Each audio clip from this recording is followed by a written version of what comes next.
ahead and get started. Thanks everybody for joining us. So just to start off, for anybody who's new to APA, we're a nonprofit trade organization that's created by photographers, run by photographers. We do well, here in DC, we're all about creating community and finding inspiration, networking. We also offer some business events and have a ton of things going on. So we're happy to have you joining us. Oops. And just want to go over a couple of things, a couple of announcements. The source book is now open for APA National. That is for professional and Pro Plus members. You get a free page in printed source book that gets mailed out across the country to art buyers, art producers, photo editors. And a 2-page spread you can get for $500, but it's a really great publication. I don't know if anybody can still see me on the screen. Here's the 2024 version. So it's a really nice book they put together. And so definitely make sure if you're a member and you're the Pro or Pro Plus levels, to make sure you're taking advantage of that. It's totally free to get a page into there. We're also super excited in DC that we've launched our assistants and crew list. So if you have an upcoming production coming up, you're looking for assistants, you're looking for hair and makeup artists, digitechs, all kinds of stuff. We've got a massive list. If you know people who should be added to it, please reach out to us, and we can get them added. People are vetted. We've got I don't know, it's just a really comprehensive list, and really trying to help out people in our community come together and have their productions and get assistance work. We also just want to let everybody know APA just announced a new member benefit. You get 10% off on OWC products. That's Other World Computing. They make Mac stuff, and but they also have their own line of products, and you get 10% off on anything it's even on top of their sale prices for Black Friday. Then a couple of our upcoming events, we've got our members only holiday party. That's going to be on Thursday, December 5th at St. Vincent in DC. There's members plus a guest, and yeah, it's food and beverage, and it's a wonderful place. I hope you'll join us.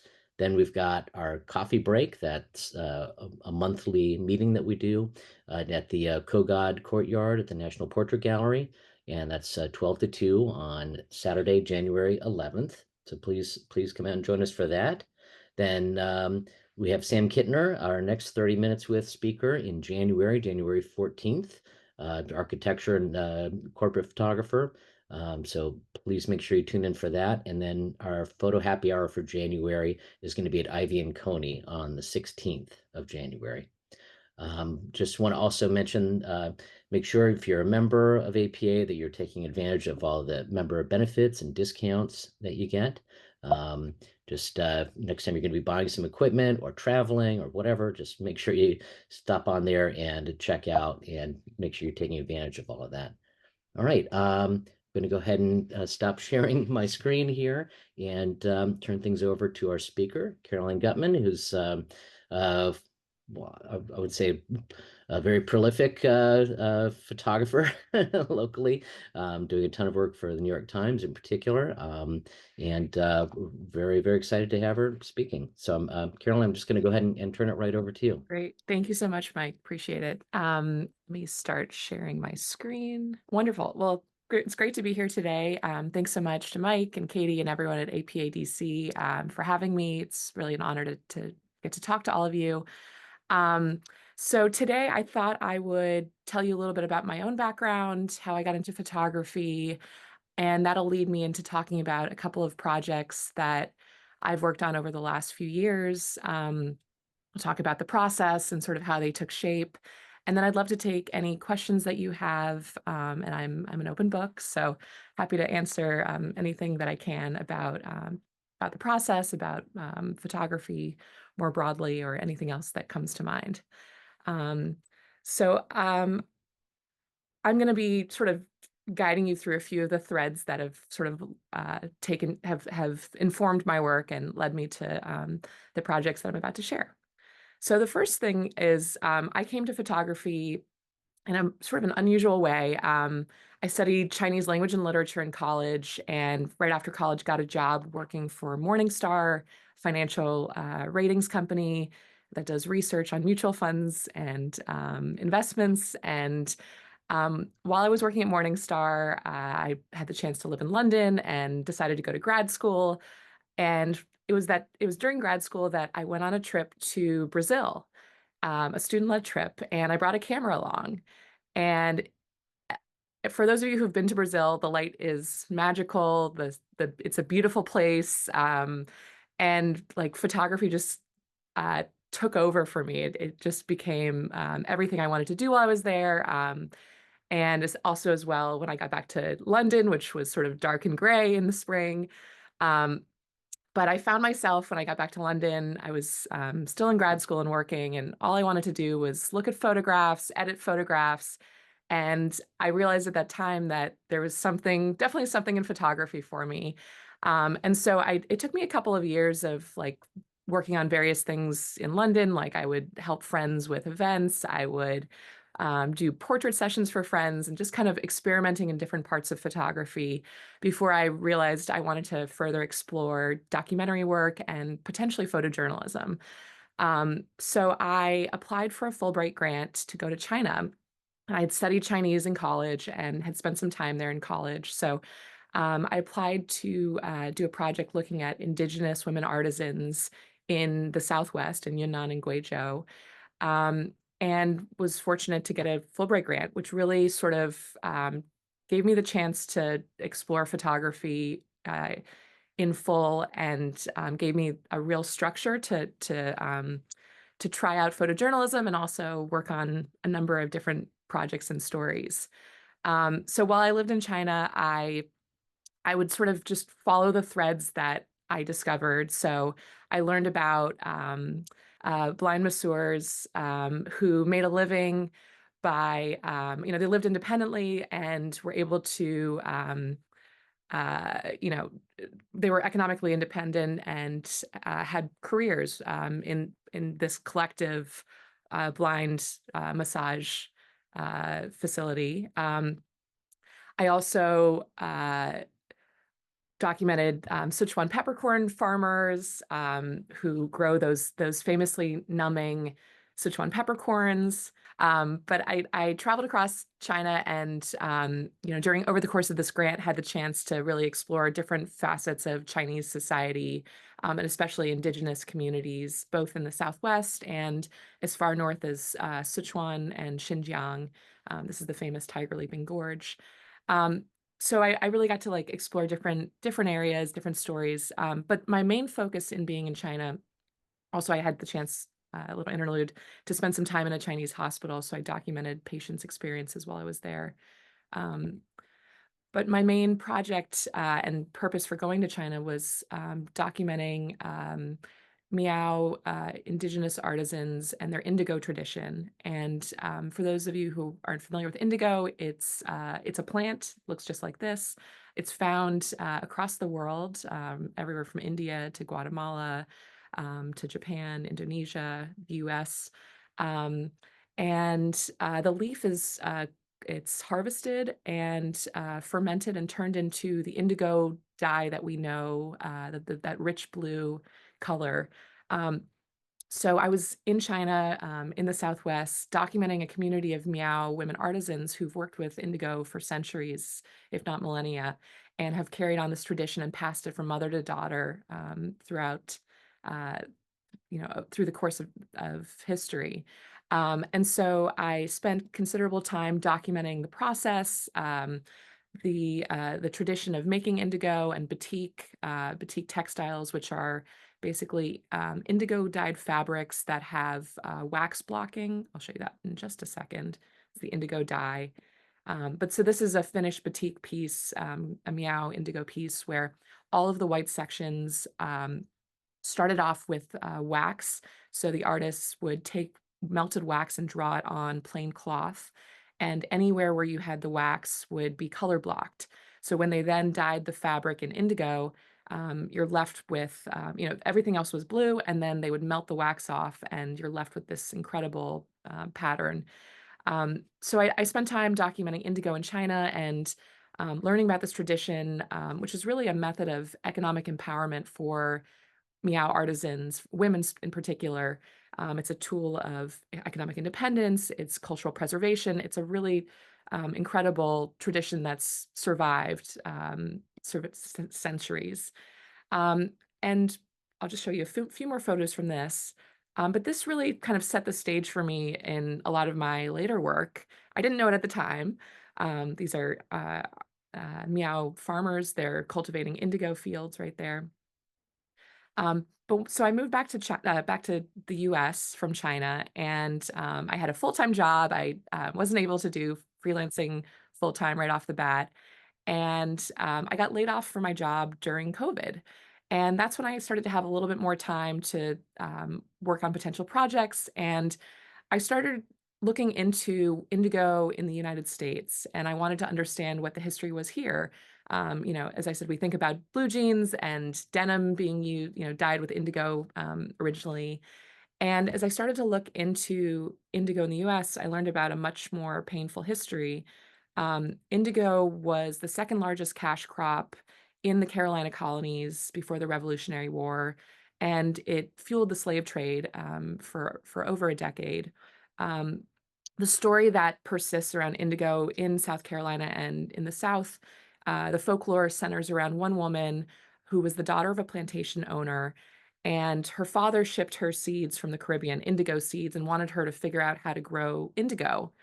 And it took her about 3 years to grow indigo, and she figured it out and distributed seeds to other farmers as soon as she figured out how to do it.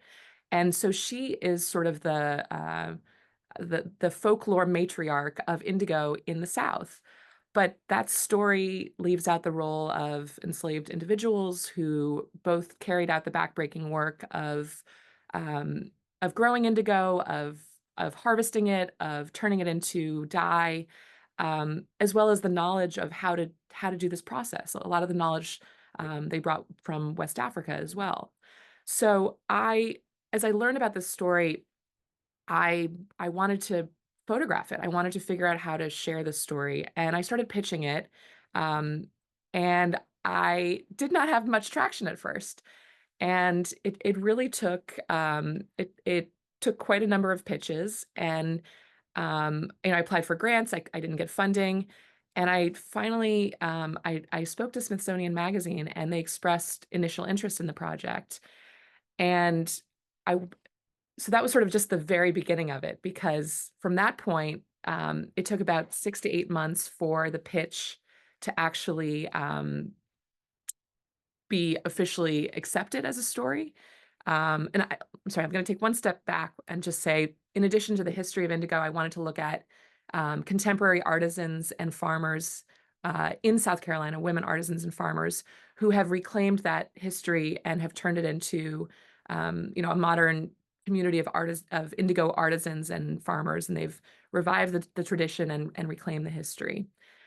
So I pitched all of this to Smithsonian. Was fortunate to get the pitch accepted after a number of months of waiting. And at the same time, I worked with the Smithsonian editor to apply for funding, and I went to the Pulitzer Center.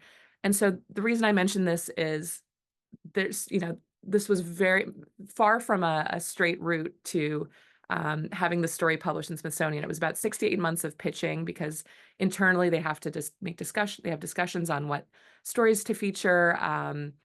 There's a lot of individuals involved in it.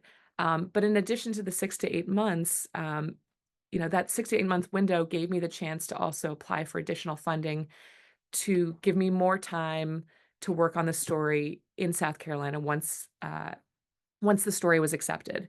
So this project was really made possible by applying for additional funding. And once Smithsonian accepted the story, it was another 12 months before it was actually published.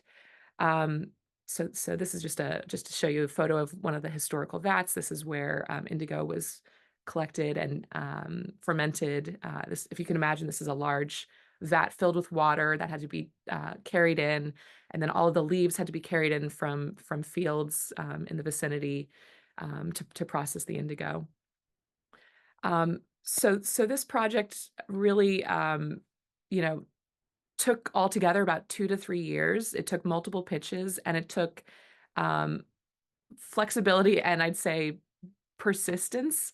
Um, but it finally came together. And the reason I'm also sharing this story is um, so let me show you the next slide. So this was published in Smithsonian, and it was only after it was published in Smithsonian that I actually heard from National Geographic, who was also interested in publishing some of the photos from it.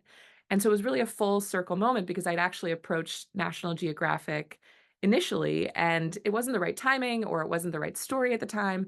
But I also learned out of this project that sometimes, it's well, whether it's timing, whether it's fit, certain clients and certain editors, can come back kind of into the picture at a later stage, even if it's not, right off the bat.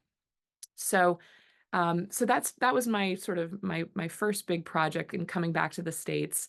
Um, and while I was working on the Indigo story, I started to follow another thread, which led me to another project named Buried Memories.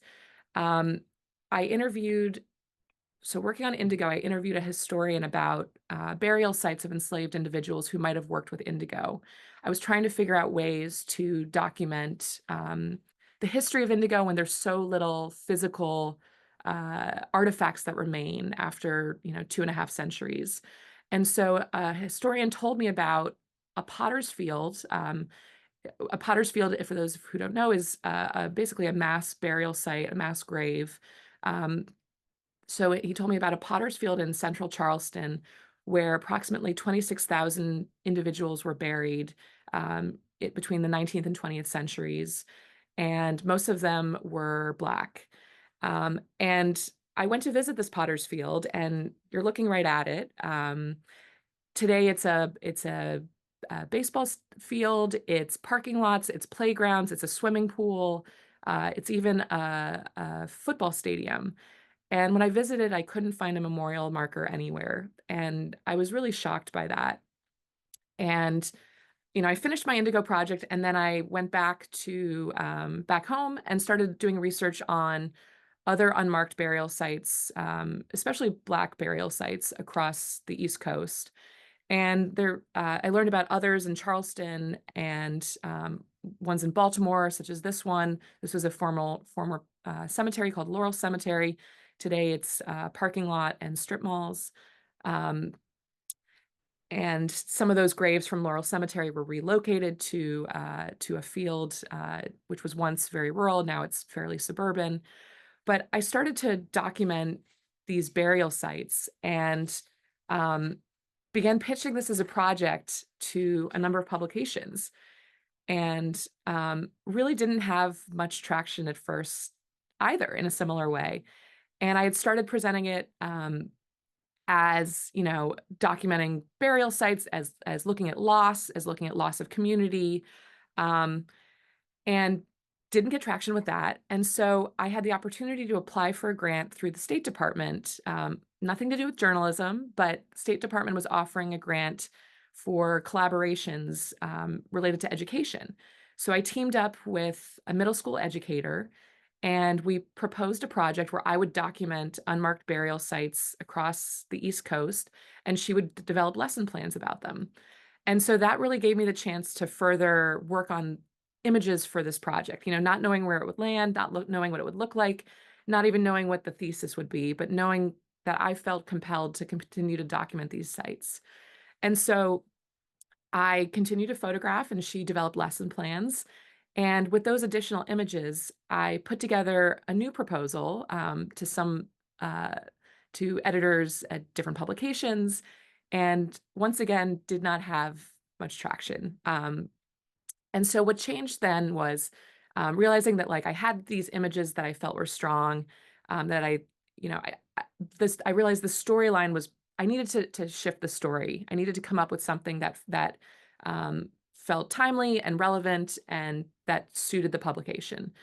And so I started, I tried to create a personalized approach in the story. So rather than talking about like these burial sites, the loss, the anonymity of them as well, I shifted to focusing on two community-led efforts in Charleston, one of which has been working with community members to voluntarily collect DNA samples and see if they're a match with a burial site, with the individuals who were discovered in a burial site during construction of a building. And so I looked at this effort to kind of build a community around a burial site, in addition to a second location where community members have banded together to fight developers from destroying a community burial site there as well. So the shift came in making this a personalized story, focusing on the people involved, the people who are preserving this history, who are building community and memorializing these sites.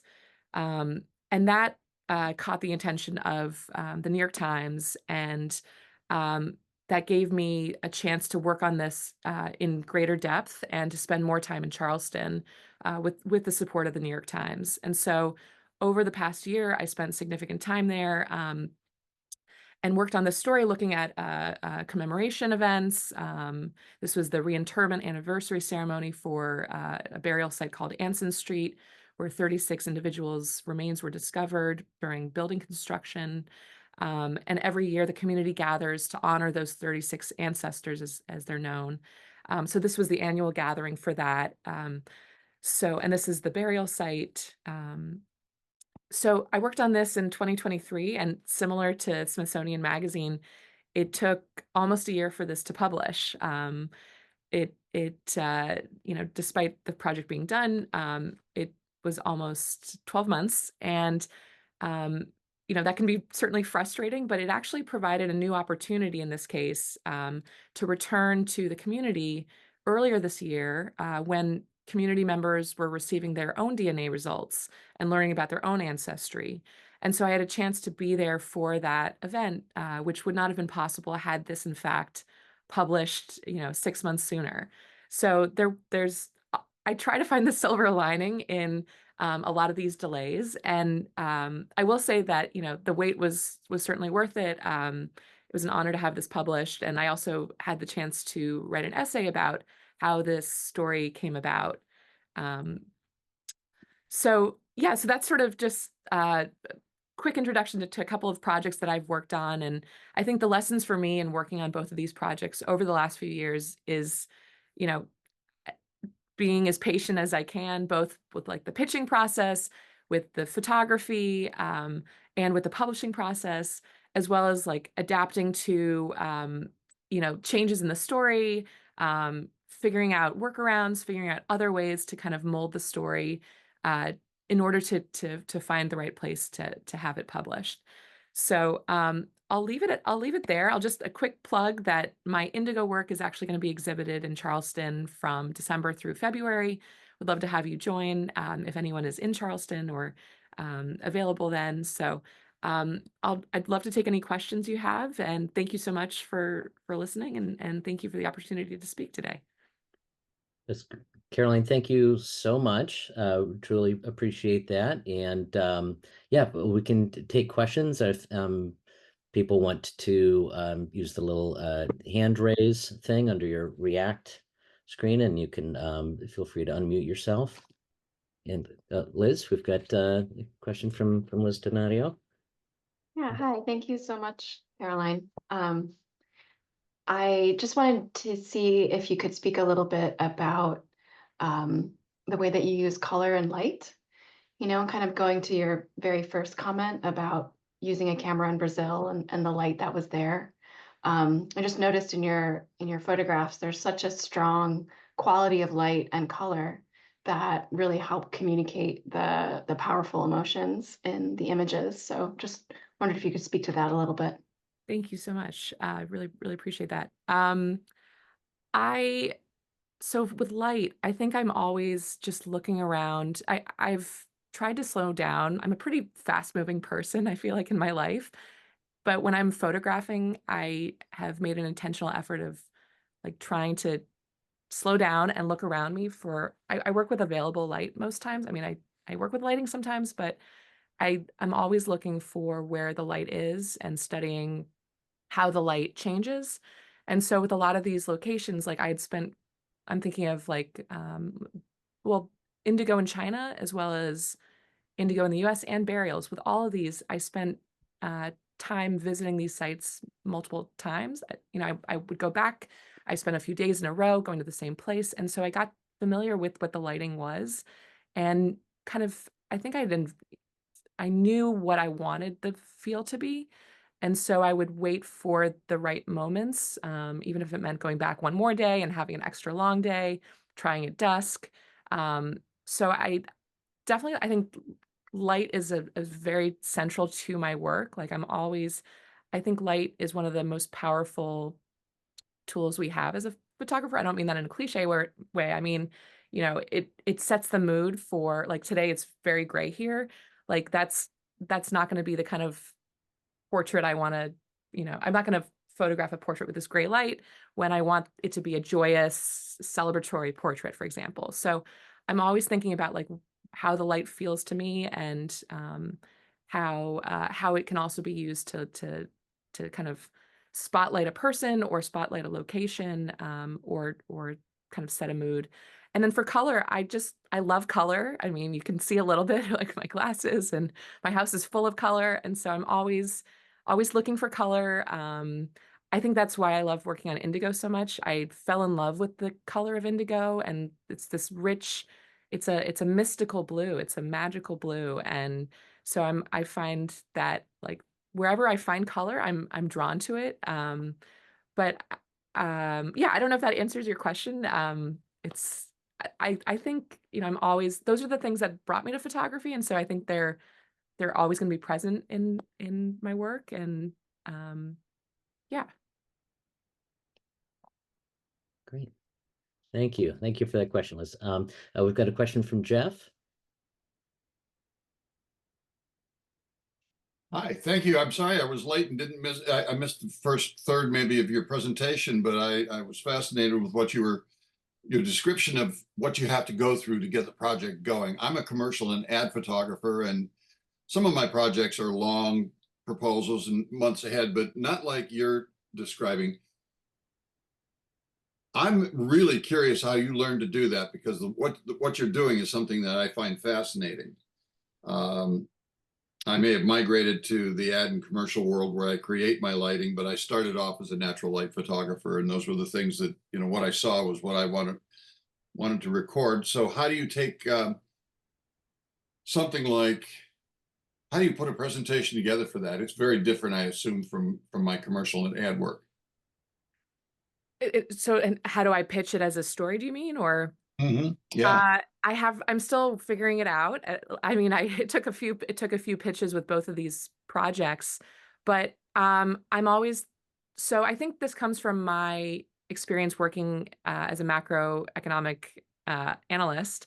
I'm always thinking about the big picture. I'm always thinking about the trends, the forces at play, the political climate, cultural shifts, and I use that lens as sort of my starting point. So I'll either start micro with the story of individuals, and I'll try to zoom out and understand how they represent something larger in the world, in their community, in the country, wherever it may be. Or I'll start large and I'll narrow in. So I try to have both have the combination of both the big picture of why this matters and who is it that's being affected. And I think I only learned that in the process of pitching.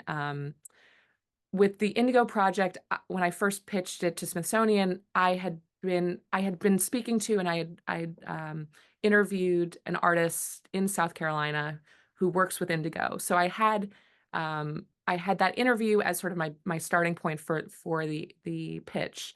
So it was personalized around her and her experience as an artist and what indigo meant to her. With the burial sites project, Buried Memories, I think one of the reasons it took me so long to find the right home for it was I started off with kind of this broad national phenomenon, kind of crisis, if you will, of these burial sites being disappeared, forgotten, destroyed. But it's hard to kind of hold on to, it's hard to connect to that. It's not impossible, but it's harder, I think, as an editor to connect to that. And what makes it easier is having the story of an individual who's been affected by that, or who's working to reverse that, or who sees the value of these sites. But it's bringing in the personal. So I think for me, that's been critical in my pitches. And I've had in pitching other stories, shorter stories too, I now make a concerted effort to speak to, interview, get quotes from, and just have the storyline of individuals or a community who can kind of be the representation of what this bigger, issue is, what this bigger idea is about. Thank you. And just one more question before I turn it over to others. How much difference is there between what you experienced with the burial sites for the enslaved peoples versus Native American peoples? Because my understanding is if we're doing construction on a property and we encounter a Native American site, it's an immediate stop and investigation for its significance, and nothing happens, and maybe nothing gets built because it's sacred ground basically for the Native American people. And that is, I did not get the impression that you've experienced that with the enslaved peoples. I can't speak to this on a national scale. A lot of the legislation is at the local level. Sometimes it's statewide, and there actually was a federal bill that passed about 2 years ago now to do a national survey of African American burial sites across the country, different than the actual preservation and prevention of destruction, but at least as a starting point for mapping out where these burial sites are. But I will say that Charleston passed an ordinance, I want to say 2 or 3 years ago. I might not have the date right, but preventing the raising of burial sites in Charleston as soon as they're discovered. So I think my understanding is it's pretty piecemeal. It's regional, it's municipal, it's state by state, but this federal legislation this bill could set the kind of put into motion efforts to prevent any further destruction. I'm not as familiar with Native American burial site, requirements to stop construction, but I would hope that's true for all sites. They're all important cultural sites. Okay. Thanks for those questions, Jeff. We've got Peggy's got her hand raised. Yes, I do. First of all, Caroline, thank you for the presentation. It was very inspiring. I really loved it. I felt immediately connected with your work because I used to live in Brazil and I did a lot of photography there. And so it's linked with also my question. I was more into the human connections. So I wanted to know what is your process into those documenting those stories. How long does it take you to connect with people? I was curious to understand how you work with those people and in those different countries also, Brazil, China, and the US. Thank you so much. So Brazil, that was really street photography. I was just there for like a week and a half and really just taking photos of what I saw around me. Even in Brazil, I was talking to people, but the photos I showed were street photography. But in China, it's actually fairly serendipitous how I got connected to the Miao community. When I first got to China, I was focusing on a different community that I'd been connected to through my advisor and I had been introduced to. And I heard about the indigo as well, and I made some cold calls. I spoke to a professor who specializes in Miao textile traditions, and he introduced me to somebody who actually had also been a Fulbright. She invited me to join her, and so I spent time visiting the community with folks that know the community well. So that helped significantly. I don't think I could have just shown up and presented myself and started photographing them. It was a warm introduction. It was multiple visits of getting to know them and learning about their process and sharing myself with them and how I work and what I was interested in doing. And then also continued visits after that as well, and bringing back photographs, and so really building a long-term relationship with them. In Charleston, it started off with a lot of cold calls as well, and just asking folks for introductions, and so one of the artists that helped, was featured in my pitch for Indigo to Smithsonian Magazine. I was introduced to her because I made a cold call to an organization, and they said, "Oh, you have to talk to this woman. She's the center of this, and very much a matriarch of this." And so we had I think it was like a 2-hour phone call in the middle of COVID, and we just completely clicked. And I said to her, "I don't know how this is going to happen. I don't know when I'm coming to Charleston, but we have to meet." And I mean, we've been friends ever since, and I've continued to spend time with her. And I just traveled with her a few months ago, and I'm so sort of very serendipitous starts. But I think the commonality in all of this is I gravitate to stories where I feel a connection with people. I think there have been other stories, long-term project possibilities that I maybe have not put as much energy into, or have not pursued long-term, because they didn't feel as I didn't feel as connected to them in the way I have with everyone that I've photographed for these stories. So that's a big part of this for me, is feeling like